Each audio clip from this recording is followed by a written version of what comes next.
Hello and welcome to the Kitbash, everyone. Here I'm going to examine various model kits and see how they stack up against the more recent kits in that line, and how accurate they are compared to the original unit if they have an anime or other sort of media. Not exactly complicated, but it should get the job done. Gundam The Origin is a dramatic retelling of the lead up to the Gundam series, though I don't know for certain what its canon status is considering how fast and loose it plays with it. However, the background information for today's subject is as follows. The RX-78-02 that we usually use as the baseline for these particular model kits has a dash at the end of its model number because it is the second unit. Today's unit is the one made before it, the RX-78-01N. This was an experimental mobile suit created for environmental testing that was apparently turned into a full-scale weapon of war later. This started off life as the local type with gold coloration and a heavy shoulder cannon, and would later be retrofitted for underwater testing with all the space kit removed. The color scheme became blue and white, and it was given a dust filter over its eye cameras. Don't know why they put it on the eyes when the main camera is on the forehead over the V-fin, but again, canon is funny that way.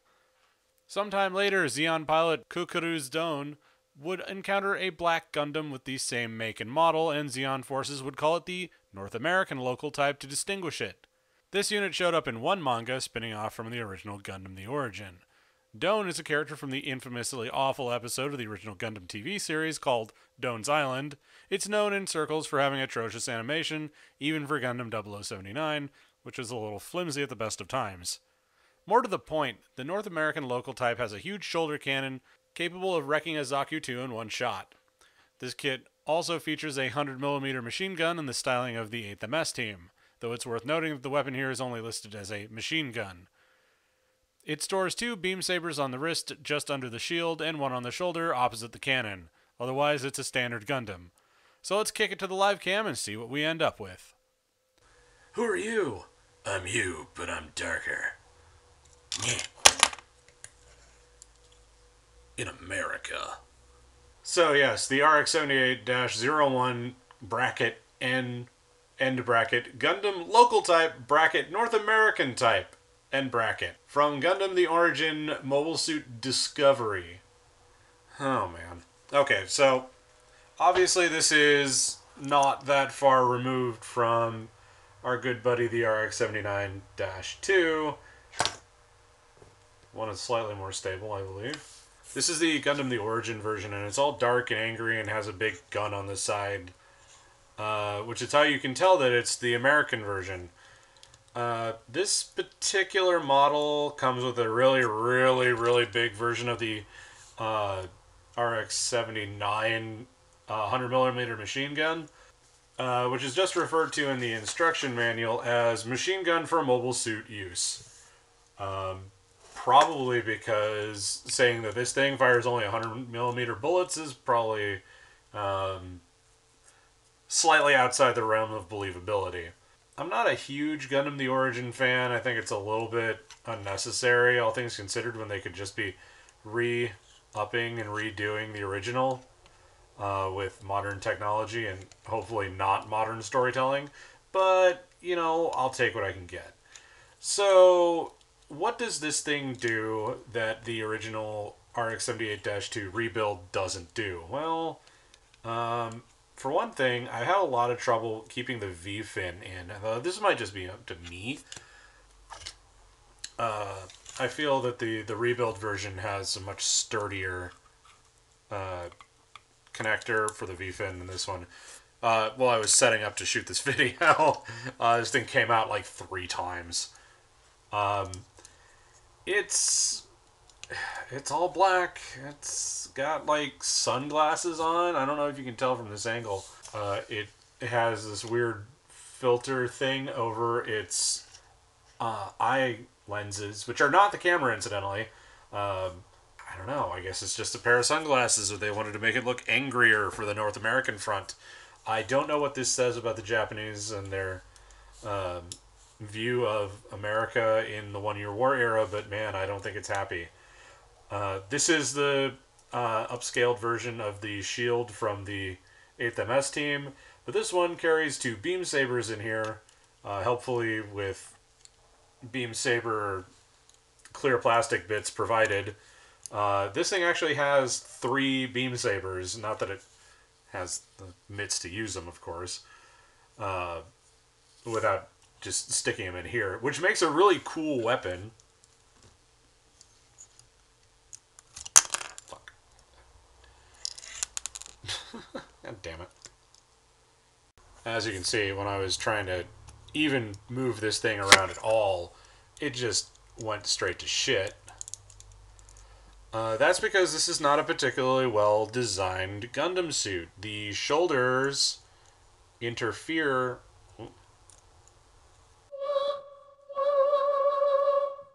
See what I mean about the V-fin problem, and now there's the beam saber problem, where it doesn't fit in particularly snugly, and I don't feel that there's anything I can do about that, because I built it to spec.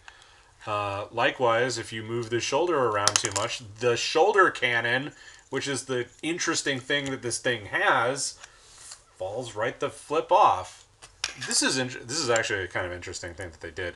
So, the pivot joint here, that looks like this, right?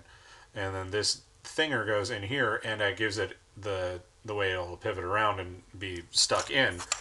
And instead of having a really complicated rig or anything for it, you just push it in.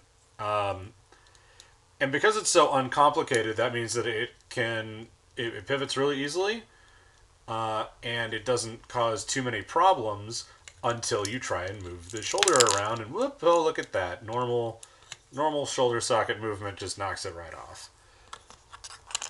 What an alarming design oversight, but the people who make Gundams are not... The people who make Gundam kits are a very different sort of engineer, so I can hardly blame them.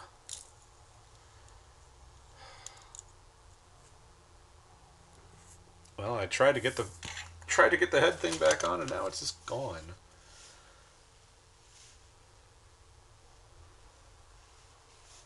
I guess this pain is just life now. Hey, look, I have a family of bear guys back here. Aren't they cute?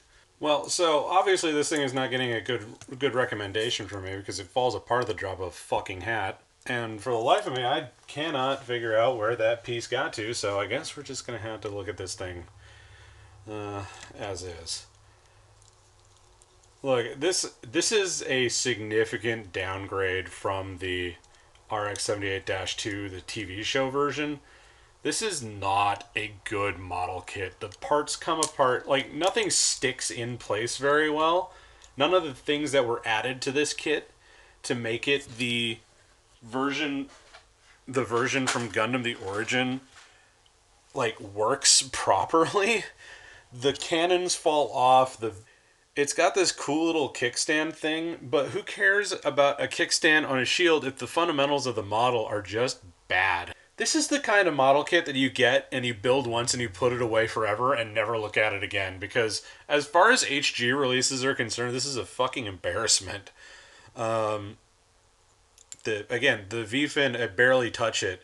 The shoulder, I nudge it. This, I push a little bit.